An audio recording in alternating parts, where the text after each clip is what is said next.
दोस्तों नमस्कार। हम T20 वर्ल्ड कप का फाइनल मैच कवर करेंगे जो कि इंडिया और साउथ अफ्रीका के बीच 29 जून को रात 8 बजे से किंगस्टन ओवल में ये मुकाबला खेला जाएगा। अब बात करेंगे हम इस मैच के पिच रिपोर्ट की। पिच रिपोर्ट की बात करें दोस्तों तो यहाँ की जो विकेट है एक बैलेंसिंग विकेट है, यानी कि बल्लेबाज और गेंदबाज को चाहे फर्स्ट इनिंग हो या सेकेंड इनिंग हो पिच से मदद रहती है। ठीक है, अगर मैं बात करूँ बल्लेबाजी की तो बल्लेबाजी के लिए भी फर्स्ट इनिंग में और सेकेंड इनिंग में ठीक ठाक कंडीशन निश्चित तौर पर रहती है। ठीक है, यहाँ पर आप टॉप ऑर्डर के बजाय मिडिल ऑर्डर के जो प्लेयर हैं उन पर फोकस करके चल सकते हैं। ठीक, उसके बाद बात करें अगर बॉलिंग सेक्शन की तो यहाँ पर बॉलर्स को चाहे स्पिनर हो या पेसर हो उनको फर्स्ट इनिंग में भी सेकेंड इनिंग में भी पिच से मदद मिलती है। ठीक, तो इस बात को आप ध्यान में रखकर चलेगा।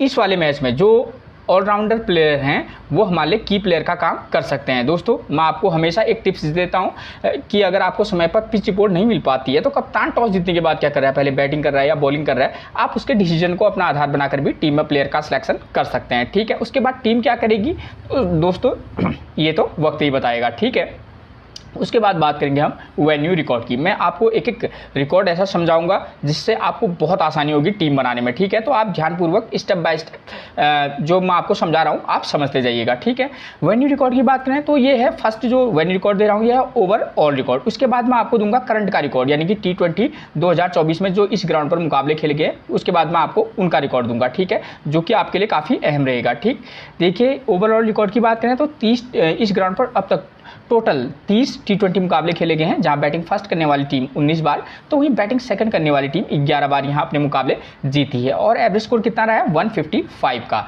ठीक है, अगर इस रिकॉर्ड को देखें तो 30 में से अगर 19 बार बैटिंग फर्स्ट करने वाली टीम जीत रही है तो हम कह सकते हैं कि जो टीम बैटिंग फर्स्ट करेगी उसके जीतने के चांसेस थोड़ा सा ज़्यादा रहेंगे। लेकिन अगर हम रिकॉर्ड देखते हैं तो हमको ये भी देखना पड़ता है कि बैटिंग सेकंड करने वाली टीम कितनी बार जीती है। तो सेकंड इनिंग में जिस टीम ने बल्लेबाजी की है वो भी 11 बार मुकाबले जीती है। तो इससे ये क्लियर है कि हाँ बशर्ते कि बैटिंग फर्स्ट करने वाली टीम का थोड़ा सा चांसेस ज़्यादा रहता है, लेकिन हाँ बैटिंग सेकंड करने वाली टीम भी मैच जीत सकती है। देखिए दोस्तों इस रिकॉर्ड से ज़्यादा जो इम्पोर्टेंट है वो हमारे लिए कौन सा रिकॉर्ड अहम है वो है करंट का रिकॉर्ड, यानी कि जो T20 जो वर्ल्ड कप 2024 का रिकॉर्ड। ठीक है, T20 वर्ल्ड कप 2024 के टोटल इस ग्राउंड पर अब तक 7 मुकाबले खेले गए हैं जहां बैटिंग फर्स्ट करने वाली टीम 3 बार तो वहीं बैटिंग सेकंड करने वाली टीम 4 बार यहां अपने मुकाबले जीती है। और एवरेज स्कोर कितना रहा है 153 का। देखिए अगर 7 में से 3 बार बैटिंग फर्स्ट और 4 बार बैटिंग सेकंड करने वाली टीम जीती है इसका मतलब ये है कि कोई भी टीम यहाँ मुकाबला जीत सकती है, चाहे वो बैटिंग फर्स्ट करे या बैटिंग सेकंड। ठीक है, तो इस बात को आप ध्यान में रखकर चलेगा। अगर 4-5 टीमें बना रहे हो तो अगर आप 2-3 टीमें बैटिंग सेकंड के फेवर में बनाकर चलें तो आप 1-2 टीमें तो बैटिंग फर्स्ट के फेवर में भी बनाकर चल सकते हैं। ये मेरा कहने का मतलब है। ठीक है ना, देखिए एवरेज स्कोर 153 है तो इससे ये क्लियर है कि अगर बल्लेबाजी अच्छी हुई तो 170 प्लस का स्कोर भी बन सकता है या उसके अराउंड का स्कोर बनेगा, वरना यहाँ टीमें 150 to 160 के बीच में भी सिमट सकती हैं। ठीक है, तो एक एक चीज़ को आप फॉलो करके चलिएगा। ठीक, क्या होता है दोस्तों कि जब हम टीम बनाते हैं तो कई फैक्टर हमारे पास वहाँ पर कई फैक्टर जो होते हैं महत्वपूर्ण रहते हैं, जैसे कि किन किन टीमों के बीच मुकाबला खेला जा रहा है। ठीक है, और जो प्लेयर है दोनों टीमों के उनकी फॉर्म कैसी है। ठीक है, इस ग्राउंड पर जो मैचेस अभी तक हुए हैं जिस ग्राउंड पर आज ये मुकाबला खेला जा रहा है उस ग्राउंड पर जो मुकाबले खेले गए वो किस प्रकार के खेले गए हैं। ठीक है ना, कि भाई ताकि आपको एक अंदाज़ा हो जाए कि भाई मेरे को किस प्रकार के प्लेयरों को पिक करके चलना है, स्पिनर को पिक करना है, ऑलराउंडर को पिक करना है, टॉप ऑर्डर के प्लेयर को पिक करना है या मिडिल ऑर्डर के प्लेयर को पिक करना है। ठीक है, फर्स्ट इनिंग में किस प्रकार की टीम बना के चल सकता हूँ, सेकंड इनिंग में हमको किस प्रकार के जो प्लेयर है उनको पिक करके चलना पड़ेगा। ठीक है, तो ये चीज़ें आपको वहाँ पर पता चलती हैं। ठीक है ना, वो मैं अभी वेन्यू मैचेज आपको समझाऊंगा तो वहाँ पर आपको सारा कुछ क्लियर हो जाएगा। ठीक है, अब आगे बढ़ते हैं। देखिए इन 7 मुकाबलों में देखिए आप इन 7 मुकाबलों में टोटल 96 विकेट गिरे हैं। ठीक है, जहां फर्स्ट इनिंग में 59 विकेट तो सेकंड इनिंग में कितने विकेट गिरे हैं 37 विकेट। ठीक है, यानी कि इस रिकॉर्ड को देखें तो कहीं ना कहीं हम ये कह सकते हैं कि जो टीम यहाँ फर्स्ट इनिंग में कुछ ज़्यादा विकेट गिर रहे हैं और सेकंड इनिंग में थोड़ा सा कम। लेकिन मैं एक चीज़ क्लियर कर दूँ, रिकॉर्ड में भी क्या होता है ये रिकॉर्ड 7 मुकाबलों का है, लेकिन में इन रिकॉर्डों के अंदर भी बहुत सारी चीज़ें छुपी होती है। जैसे क्या होता है कि जैसे क्या होता है मैं क्लियर बता दूँ आपको, एक मजबूत टीम होती है और एक कमज़ोर टीम होती है। जैसे USA वर्सेस ऑस्ट्रेलिया, तो अगर ऐसे में ऑस्ट्रेलिया अगर यूएसए अगर बैटिंग फर्स्ट करेगी तो उसके विकेट कुछ ज़्यादा गिर जाते हैं, जबकि ऑस्ट्रेलिया सेकेंड इनिंग में बल्लेबाजी करती है तो यूएसए की टीम के पास उतनी वैसे बॉलर नहीं है तो ऑस्ट्रेलिया के एक आधी विकेट आउट होते हैं। तो ये चीज़ें भी हिडन चीज़ें होती हैं जो आपको रिकॉर्ड पर वो चीज़ें क्लियर नहीं होती हैं, इसलिए मैं आपको वो चीज़ें क्लियर भी कर रहा हूँ। ठीक है, तो आप रिकॉर्ड को भी देखिए और जो मैं आपको बता रहा हूँ आप उसको भी ध्यानपूर्वक सुनिए और उसको एनालाइज कीजिएगा। ठीक है ना, ताकि आपको पता चल सके कि मैं किस प्रकार की टीमें बनाकर बनाकर चलूँगा। ठीक है, देखिए 96 में ये तो क्लियर हो गया, 37 और 59 विकेट गिरे हैं। जहाँ फर्स्ट इनिंग में पेसर ने कितने विकेट लिए हैं, 36 विकेट, और फर्स्ट इनिंग में स्पिनर को महज 18 विकेट मिला है। ठीक है, बात करें अगर हम सेकेंड इनिंग की, तो सेकेंड इनिंग में पेसर ने लिए हैं 23 विकेट और स्पिनर को 14 विकेट मिले हैं। ठीक है, इस रिकॉर्ड को देखें तो कहीं ना कहीं ये चीज़ क्लियर है कि जो टीम बॉलिंग फर्स्ट करेगी हम उसके पेसर और स्पिनर दोनों का कॉम्बिनेशन बनाकर चल सकते हैं। ठीक है, और पेसर हमारे लिए फर्स्ट इनिंग और सेकेंड इनिंग दोनों में इंपॉर्टेंट रहेंगे। ठीक है, सेकेंड इनिंग में जो भी टीम बॉलिंग कराएगी हम उसका भी पेसर और स्पिनर दोनों का कॉम्बिनेशन बनाकर चल सकते हैं। ठीक है, अब वो किस प्रकार का कॉम्बिनेशन होगा अभी मैं आपको वेन्यू मैचेस समझाऊंगा, तो वहाँ पर आपको सारा कुछ क्लियर हो जाएगा। ठीक है, उससे पहले अगर आपने अभी तक मेरे चैनल को सब्सक्राइब नहीं किया तो प्लीज़ सबसे पहले आप मेरे चैनल को सब्सक्राइब कर दीजिएगा, एक लाइक और अपने व्हाट्सएप ग्रुप पर शेयर जरूर कर दीजिएगा। ठीक है, अब बात करेंगे हम प्लेयर्स फॉर्म की। मैंने इनमें उन वो प्लेयरों को पिक किया हुआ है जिनकी फॉर्म अच्छी है या ठीक टच में है। ठीक है, वो मैं आपको क्लियर कर दूंगा। ठीक है, इंडिया की तरफ से रोहित शर्मा की फॉर्म अच्छी है, सूर्य कुमार यादव की फॉर्म अच्छी है, हार्दिक पांड्या, अक्षर पटेल ठीक फॉर्म में है, कुलदीप यादव अच्छी फॉर्म में है, अर्शदीप सिंह और जसप्रीत बुमराह, इनकी प्लेयरों की फॉर्म अच्छी है। तो एक एक प्लेयर को आप फोकस करके चलिएगा। साउथ अफ्रीका की बात करें तो वहाँ बात करूँ तो क्विंटन डिकॉक के बारे में क्लियर कर दूं, ये ठीक टच में है, अच्छी फॉर्म में नहीं है, टच में है। यानी कि टच का मतलब ये है कि प्लेयर चल भी सकता है और नहीं भी चल सकता है। हो सके अगर चला तो 50-60 रन का स्कोर कर सकता है, अगर नहीं चला तो 15 से 20 रन के भीतर भी आउट हो सकता है। ठीक है, इसको मैंने टच में रखा हुआ है। ठीक है, क्लियर कर दिया आपको। डेविड मिलर भी ठीक टच में है। ठीक है, मैं ये नहीं कह सकता कि बहुत ये कुछ स्कोर नहीं करेंगे और ये भी नहीं कह सकता कि भाई ये स्कोर नहीं करेंगे, कुछ भी हो सकता है। ठीक है, तो डेविड मिलर और हेनरी क्लासन भी ठीक ठाक टच में है। मतलब ये जो तीन प्लेयर आपको चाहे वो क्विंटन डिकॉक हो, डेविड मिलर हो, हेनरी क्लासन हो, ठीक टच में है। ठीक है, इनको अच्छी फॉर्म में नहीं कहा जा सकता, वो आपको अभी मैं इनका डेटा दूंगा तो वहाँ पर आपको क्लियर हो जाना है। ठीक है, तो ये ठीक टच में है, तो मतलब कहने का मतलब टोटली है कि आप इन प्लेयरों पर भी रिस्क लेकर इन प्लेयरों को भी पिक करके चल सकते हैं। ठीक है, उसके बाद तबरेज शमसी की बात करूँ, अच्छी फॉर्म में, नॉर्थजे अच्छी फॉर्म में, रबाडा और केशव महाराज, बॉलर चाहे इंडिया के हों या साउथ अफ्रीका के, वो अच्छी फॉर्म में है। ठीक हो गया। उसके बाद बात करेंगे हम स्कोरिंग पैटर्न की। स्कोरिंग पैटर्न की बात करें, देखिए इस ग्राउंड पर 150 से कम का स्कोर 11 बार बना है, 152 169 8 बार, 172 189 7 बार और 190 प्लस का स्कोर बना है 4 बार। देखिए दोस्तों, इस ग्राउंड पर टोटली अगर मैं बात करूं तो यहाँ पर जो है हाई स्कोरिंग मुकाबले भी होते हैं, लेकिन ये वर्ल्ड कप फाइनल मुकाबला है, टीम अप थोड़ा सा प्रेसाइज होंगी, तो 170 के समथिंग का स्कोर मेरे को लगता है कि ठीक ठाक रहेगा। ठीक है, तो ये चीज़ें आपको क्लियर होगी क्योंकि दोनों साइड के जो बॉलर हैं वो भी अच्छी फॉर्म में है। ठीक है, तो बल्लेबाजों को थोड़ी बहुत दिक्कत आनी श्योर है। ठीक है, अब मैं बात करूँगा वेन्यू मैचेस की।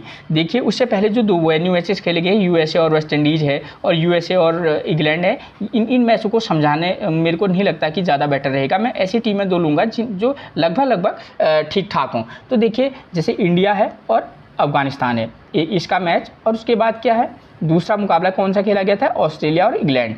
तो सबसे पहले मैं इन दोनों वेन्यू मैचेस में देखिए दोस्तों, मैं कॉमन फैक्टर की बात करूंगा। इन दोनों मैचेस में कॉमन फैक्टर क्या है, एक एक चीज़ को ध्यान दीजिएगा। मैं जब आपको वेन्यू मैचेस समझाऊंगा तो आपको ध्यान देना होगा एक एक पॉइंट पर। किन किन पॉइंट पर ध्यान देना होगा कि इस ग्राउंड पर फर्स्ट इनिंग में जिस टीम ने बल्लेबाजी के स्कोर कितना बन रहा है, विकेट कितने गिर रहे हैं। ठीक है, और सेकेंड इनिंग में किस प्रकार का स्कोर बन रहा है। ठीक हो गया, स्कोर करने वाले बल्लेबाजों का नंबर क्या है, फर्स्ट इनिंग में भी सेकेंड इनिंग में भी, पावर प्ले में यहाँ कितने विकेट गिर रहे हैं। ठीक हो गया, और जो टीम बॉलिंग करा रही है उसके पेसर कितने विकेट ले रहे हैं, स्पिनर कितने विकेट ले रहे हैं।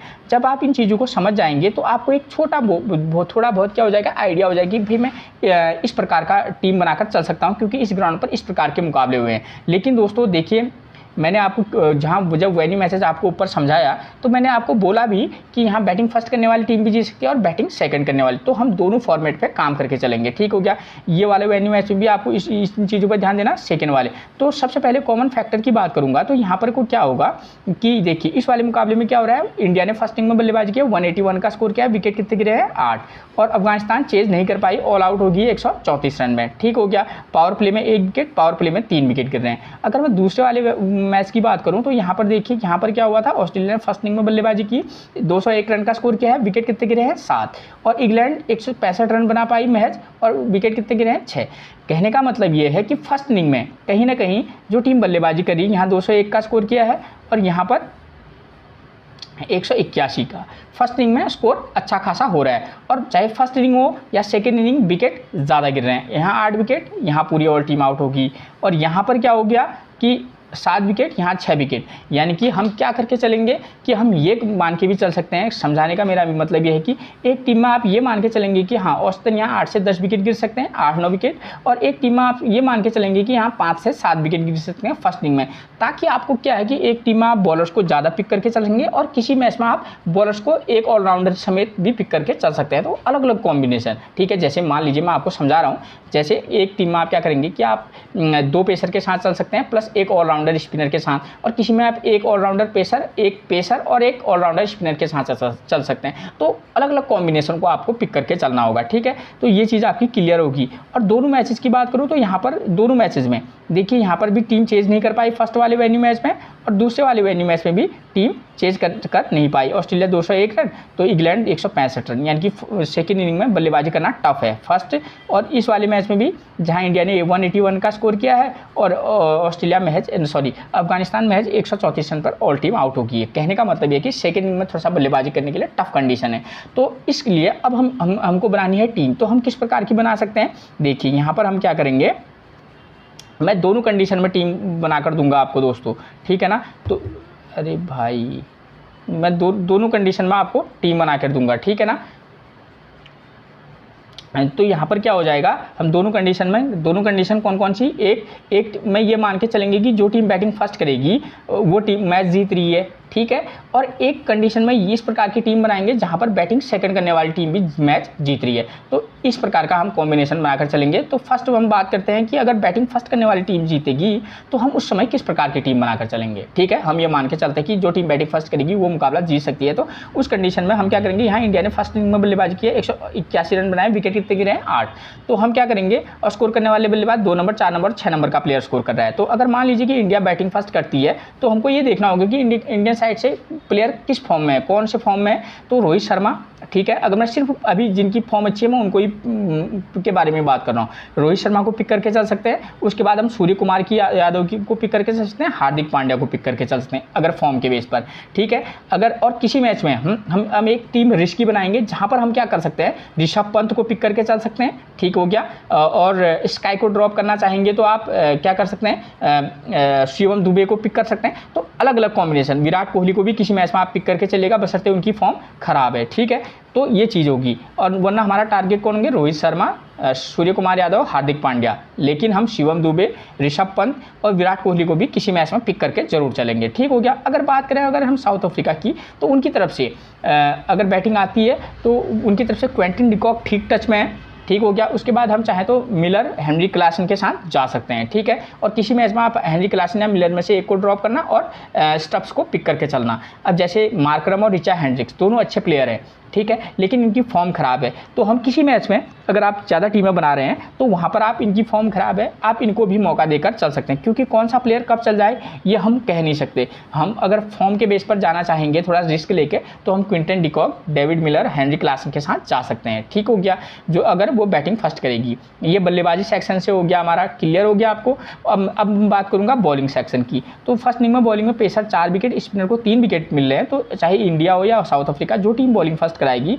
हम क्या कर सकते हैं, उसके एक पेसर ऑलराउंडर और एक किसी मैच में रेगुलर स्पिनर या ऑलराउंडर स्पिनर को भी पिक करके चल सकते हैं, ठीक हो गया। क्लियर होगी ना बात कि एक पेसर, रेगुलर पेसर, एक ऑलराउंडर पेसर और प्लस एक मैच में आप रेगुलर पेसर को भी पिक कर सकते हैं और बॉलिंग फर्स्ट में, और एक मैच में क्या कर सकते हैं आप ऑलराउंडर स्पिनर के साथ भी जा सकते हैं, ठीक हो गया।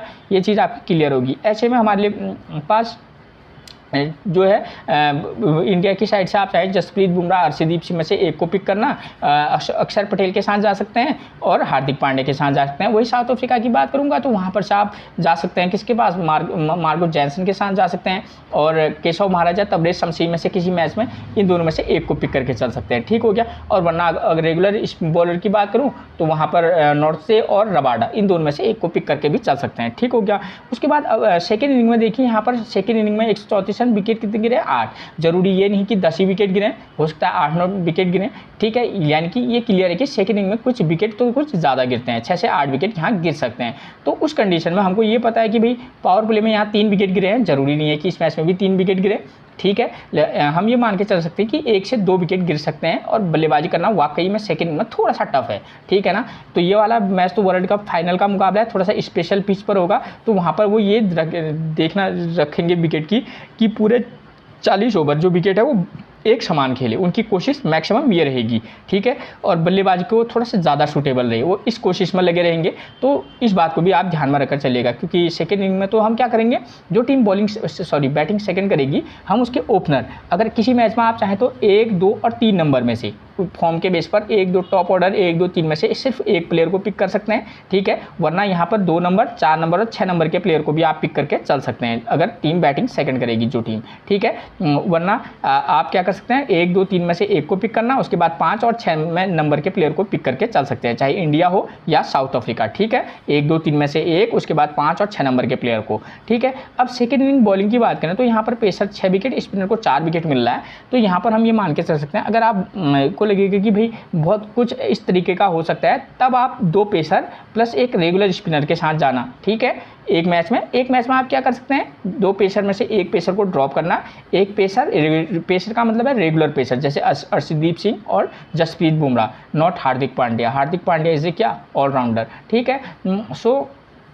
मेरे कहने का मतलब ये है दोस्तों कि आप क्या कीजिएगा कि आप एक पेसर प्लस एक पेसर ऑलराउंडर प्लस एक रेगुलर स्पिनर के साथ आप जा सकते हैं। इस तरीके का कॉम्बो पैक भी ट्राई करके चल सकते हैं, वरना किसी मैच में आप 2 पेसर के साथ जा सकते हैं इजीली, ओके। अब बात आती है कैप्टनसी और वाइस कैप्टनसी की। तो कैप्टनसी और वाइस कैप्टनसी की बात करें तो कैप्टनसी और वाइस कैप्टनसी में यहाँ पर एक तो क्लियर है कि यहाँ पर ऑलराउंडर प्लेयर हमारे लिए की प्लेयर का काम कर सकते हैं, तो स्पिन ऑलराउंडर भी हमारे लिए क्या हो सकता है, एक वाइस कैप्टनसी की चॉइस हो सकती है। एक दूसरा यहाँ पर पेसर को विकेट मिल रहे हैं, तो पेसर ऑलराउंडर है वो जो कि 5-6 नंबर पर बल्लेबाजी करने आए, क्योंकि यहाँ विकेट 8 और 10 गिर रहे हैं, तो इसकी बात की संभावना भी लग रही है, संभावनाओं के आधार पर आप तय कर सकते हैं। तो संभावना ये भी लग रही है कि हाँ, यहाँ जो ऑलराउंडर पेसर है वो भी एक वाइस कैप्टनसी चॉइस हो सकती है, ठीक है। और सेकेंड इनिंग में जो टीम बॉलिंग कराएगी उसका एक पेसर को भी आप वाइस कैप्टनसी दे सकते हैं, बात ये क्लियर होगी। और एक ऑप्शन जो यहाँ पर खुला विकल्प है वो है जो टीम बैटिंग फर्स्ट करे उसके आप 4-5 नंबर के प्लेयर को भी वाइस कैप्टनसी खासतौर पर ट्राई करके चल सकते हैं, ठीक हो गया। चाहे साउथ अफ्रीका हो या इंडिया, मसला आपका ये वाला क्लियर हो गया। अब बात करेंगे दूसरे वाले मैच की। अगर हम ये मान के चलें कि अगर जो टीम बैटिंग सेकंड करे वो मैच जीत सकती है, तो हम क्या करके चलेंगे, हम क्या कर सकते हैं, देखिए ऑस्ट्रेलिया 201, इंग्लैंड 165, ठीक है। मैं इस मैच के बेस पर ही आपको अगर टीम सेकेंड इनिंग में जो टीम बल्लेबाजी करेगी वो जीतेगी तो उस किस प्रकार की टीम हम बनाकर चल सकते हैं। जो टीम बैटिंग फर्स्ट करेगी, एक बार फिर से देखिए पावर प्ले में 2 विकेट गिर रहे हैं यहाँ, ठीक है। भले ही 207 रन का स्कोर बन रहा है, सॉरी 1 रन का विकेट गिर रहा है, लेकिन विकेट 7 गिर रहे हैं, ठीक है। तो हम क्या करेंगे दोस्तों, जो टीम बैटिंग फर्स्ट करेगी यहाँ पर हम क्या करेंगे, एक बार फिर से अगर आपको लगेगा तो आप इस वाले मैच में टॉप ऑर्डर में से दोनों ओपनर को प्लेयर की फॉर्म को देखकर भी मौका देकर चल सकते हैं, ठीक है। प्लेयर की फॉर्म को देख लीजिएगा, अगर आपको लगेगा कि मेरे को दोनों प्लेयर को मौका देना है तो दे दीजिएगा, वरना आप टॉप ऑर्डर में से एक ओपनर, उन दोनों में से ओपनर में से एक को पिक करना, उसके बाद आप चाहें तो 3 नंबर और 5 नंबर के प्लेयर के साथ भी जा सकते हैं, ठीक है। जो टीम बैटिंग फर्स्ट करेगी कि कौन सा प्लेयर किस नंबर पर आता है, प्लेइंग 11 में से आपको सारा कुछ पता चल जाएगा। वहाँ पर प्लेयर का डेटा मैं आपको देता हूँ कि किसकी परफॉर्मेंस अभी तक क्या रही है पिछले 4-5 मैचेस में, ताकि आपको थोड़ा सा ईजी हो, ठीक। और फर्स्ट इनिंग बॉलिंग में पेसर 3 विकेट, स्पिनर 3 विकेट ले रहा है, तो यहाँ पर क्या कर सकते हैं, एक पेसर प्लस एक पेसर रेगुलर स्पिनर प्लस आप चाहे तो एक ऑलराउंडर पेसर के साथ भी आप जा सकते हैं, ठीक हो गया, चाहे साउथ अफ्रीका हो या इंडिया।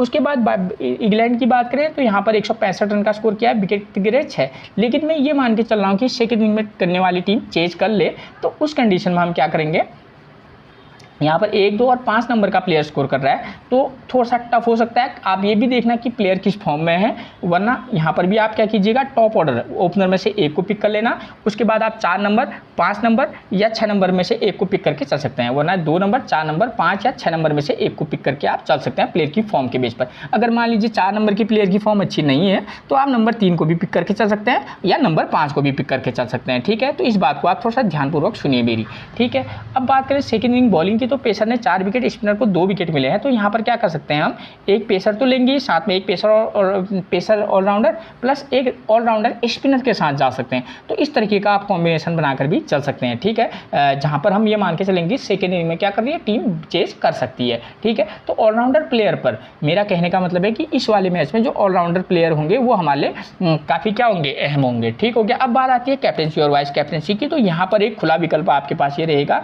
कि आप ऑलराउंडर प्लेयर को तो वाइस कैप्टनसी दे सकते हैं, बस पर आप यहाँ पर जो बल्लेबाज हैं उनको भी वाइस कैप्टनसी के लिए ट्राई कर सकते हैं, चाहे बैटिंग फर्स्ट करें या चाहे बैटिंग सेकंड करें, क्योंकि मैंने आपको ये बताया है कि मैं इस वाले अगर जो टीम बैटिंग सेकंड करेगी वो जीतेगी, तो वहाँ पर मैं बल्लेबाज को भी एक एज देकर चलूंगा सेकंड इनिंग में भी, ठीक है। तो आप वहाँ पर से भी वाइस कैप्टनसी ट्राई कर सकते हैं बल्लेबाज में। और बल्लेबाजों के लिए 3 नंबर और 4 नंबर के प्लेयर वाइस कैप्टनसी के लिए मेरे को लगता है कि ठीक चॉइस बन सकते हैं इस वाले मैच में, ठीक है। तो ये चीज़ आपकी क्लियर होगी, या 5 नंबर के प्लेयर पर भी आप जा सकते हैं, ठीक है। लेकिन जहाँ पर हाई स्कोर फर्स्ट इनिंग में भी नहीं और सेकेंड इनिंग में भी नहीं, तो मैक्सिमम मैचेस में ये देखा जाता है दोस्तों कि वहाँ पर जो 3-4 नंबर के प्लेयर हैं वो मैक्सिमम मैचेस में स्कोर करते हैं, ठीक। तो ये चीज़ आपकी क्लियर होगी। अब बात करेंगे हम किसकी, प्लेइंग 11 की। प्लेइंग 11 की बात करें तो इंडिया की साइड से नंबर 1 पर मिलेंगे आपको रोहित शर्मा। फॉर्म की बात करें 57, 92, 23, 8, 13, 52, ये इनका फॉर्म चल रहा है। पिछले 2-4 इनिंग से अच्छे फॉर्म में नजर आ रहे हैं। तो इस वाले मैच में भी ये कंडीशन के बेस पर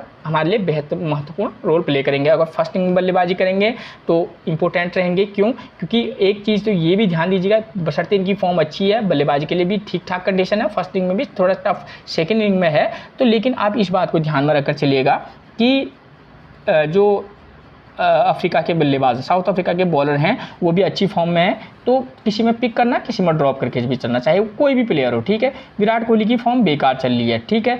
फर्स्ट इनिंग में तो आप ट्राई करके चल सकते हैं, प्लेयर ज़बरदस्त हैं, आप किसी एक मैच में ट्राई कीजिएगा, वरना आप ड्रॉप करके निश्चित तौर पर किसी मैच में ज़रूर चलिएगा। ऋषभ पंत 4, 15, 36, 20, 18 और 42 ये इनका फॉर्म है, ठीक टच में है, टच वाले प्लेयर है, मतलब किसी भी मैच में फायर कर सकते हैं और किसी मैच में इनका कारतूस बुझ भी सकता है। तो पिक भी करना, ड्रॉप करके भी चलना, कंडीशन देख लीजिएगा कि आप किस आधार पर मैच बना रहे हैं, वहाँ पर प्लेयर फिट होगा पिक, नहीं होगा ड्रॉप। सूर्य कुमार यादव पिछले मैचेज में इन्हें शानदार प्रदर्शन रहा है, अच्छी कंडीशन है बल्लेबाजी के लिए, तो आप इनको पिक भी करना, सेकंड इनिंग में किसी मैच में पिक, किसी में ड्रॉप करके जरूर चलिएगा। हार्दिक पांड्या अच्छी फॉर्म में है, ठीक है, ऑलराउंडर प्लेयरों के लिए ये वाला जो पिच है वो सूटेबल है, तो हार्दिक पांड्या हमारी टीम में रहने चाहिए।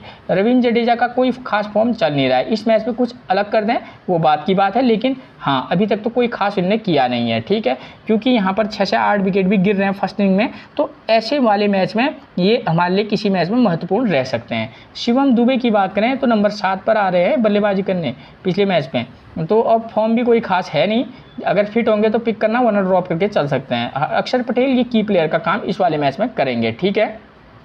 नंबर 8 पर बशर्ते बल्लेबाजी करने आ रहे हैं, वरना इनको टीम थोड़ा सा ऊपर प्रमोट भी करती है कभी कभी, ठीक है, और अच्छी पिक रहेंगे इस मैच में। कुलदीप यादव, और अगर स्पिनर की बात करूँ तो आप ये देख लीजिएगा कि स्पिनर को किस इनिंग में कुछ ज़्यादा विकेट मिल रहे हैं, तो उसके बेस पर आप किसी मैच में चाहेंगे तो ड्रॉप करना, क्योंकि हमको अन्य प्लेयरों को भी पिक करके चलना पड़ेगा। अगर 4-5 टीम आप बना रहे हैं, ठीक है ना, तो उस कंडीशन में आप किसी मैच में कंडीशन के बेस पर ड्रॉप करना। अगर आपकी टीम में आपको लगता है कि मैंने इनको 2-3 टीम में ले रखा है, एक में मिस करूँगा, तो आप कर सकते चल सकते हैं। कुलदीप यादव लाजवाब फॉर्म में है, ठीक है ना, ठीक, कम से कम अभी तक, और एक अच्छे हमारे लिए क्या है की प्लेयर का काम कर सकते हैं, ठीक। अर्शदीप सिंह की बात करूं तो ज़बरदस्त फॉर्म में है, ठीक है, पिछले मैच में बशर्ते 0 विकेट लिया है, कोई बात नहीं, लेकिन हाँ फॉर्म में ज़बरदस्त हैं, ठीक है। जसप्रीत बुमराह ज़बरदस्त फॉर्म में है, तो ये 2 हमारे लिए मस्ट पिक रहेंगे, ठीक है। किसी मैच में ड्रॉप करके भी निश्चित तौर पर चलेंगे, कहाँ पर कैसे वो मैंने आपको बता रखा है। उसके बाद साउथ अफ्रीका की बात करें तो रिचा हेंड्रिक्स की फॉर्म कोई खास है नहीं, ठीक है, तो इनको आप फर्स्ट इनिंग में बल्लेबाजी करेंगे, है तो बड़े ज़बरदस्त बल्लेबाज, फॉर्म ख़राब है, और जैसे विराट कोहली की है, ठीक है, तो जिस मैच में चलेंगे उसमें इनसे बेहतरीन प्लेयर आपको मिलेगा नहीं, जैसे विराट कोहली जैसा नहीं मिलता। क्विंटन डिकॉक 5, 12, 65, 74, 10, देखिए तभी मैंने कहा कि क्विंटन डिकॉक अच्छी फॉर्म में नहीं है, लेकिन हाँ अच्छे टच में निश्चित तौर पर है। टच में अगर प्लेयर होता है तो लगातार बैक टू बैक इन्होंने 2 इनिंग अच्छी खेली हैं, उसके बाद 2 इनिंग जो है इनकी फ्लॉप हो गई हैं, तो अगर इस वाले मैच में चलेंगे तो एक हो सकता है कि फर्स्ट इनिंग में हो, आप इनको ट्राई करके चल सकता है। एडन मार्करम की बात करूँ 23, 18, 1, 46 ये इनका फॉर्म है, ये भी ठीक टच में है, ये नहीं कह सकता कि नहीं चलेंगे, लेकिन हाँ इन पर इस वाले मैच में रिस्क लेकर चला जा सकता है। डेविड मिलर का भी कोई खास फॉर्म है नहीं, ठीक टच में जरूर है, ठीक है ना। तो आप इनको क्या कीजिएगा कि कहीं कभी का बशर्ते 4 नंबर 7 रन ये इनका लो स्कोर रहा है, लेकिन हाँ क्योंकि मिडिल ऑर्डर के प्लेयर यहाँ पर स्कोर कर रहे हैं तो आप इन प्लेयरों पर फोकस करके निश्चित तौर पर चलिएगा। हेनरी क्लासन 22, 8, 36, 4, 6 मतलब किसी मैच में स्कोर कर रहे हैं, किसी मैच में हेनरी क्लासन फ्लॉप हो रहे हैं। तो इसी आधार पर इसलिए बोला कि चाहे क्लासन हो, डेविड मिलर हो, क्विंटन डिकॉक या एडन मार्करम हो, तो आप इनको पिक करना और किसी में निश्चित तौर पर ड्रॉप करना। सेकेंड इनिंग में तो खास तौर पर इनको आप ड्रॉप करके चल सकते हैं। उसके बाद बात करेंगे हम स्टब्स की। स्टब्स की बात करूँ तो ये प्लेयर इस मैच में की प्लेयर का काम कर सकता है स्टब्स, ठीक है। इस प्लेयर पर आप रिस्क लेकर किसी 1-2 मैच में आप इनको पिक करके चलना, ठीक। उसके बाद बात करें मार्को जैनसन की, तो ऑलराउंडर प्लेयर यहाँ काफ़ी इंपॉर्टेंट होने वाले हैं, तो मार्को जैनसन को आप एक आध मैचेस में पिक करना, किसी में ड्रॉप करके चलना। तबरेज शम्सी स्पिनर को पिच से हेल्प है, तबरेज शम्सी की फॉर्म ज़बरदस्त भी है, ठीक है, एक अच्छी पिक बन सकते हैं। उसके बाद बात करेंगे हम नंबर 9 पर नॉर्थ की। नॉर्थ की बात करें तो इनकी फॉर्म अच्छी फॉर्म है, पेसर को पीछे मदद है, फर्स्ट इनिंग में भी सेकंड इनिंग में भी, तो आप इनको पिक भी करना, ड्रॉप भी करना। रबाडाव की बात करें अच्छी फॉर्म में, ठीक है, pick and drop. Keshav Maharaj भी को भी पिक भी करना और ड्रॉप भी करना। मैं पिक और ड्रॉप आपको क्यों कह रहा हूँ, क्योंकि आपको पता चल जाएगी कि मैंने ऊपर वेन्यू मैचेज में आपको समझा रखा है कि कहाँ पर हमको किसको पिक करना है, किसी को कहाँ पर ड्रॉप करके चलना है, ठीक है। तो ये थी मैच से रिलेटेड वो तमाम जानकारियाँ जिसके बेस पर आप एक बेहतरीन टीम बनाकर चल सकते हैं। दोस्तों फिर मिलेंगे हम आपसे एक और प्रेडिक्शन के साथ, तब तक के लिए आप सभी को मेरा प्रणाम।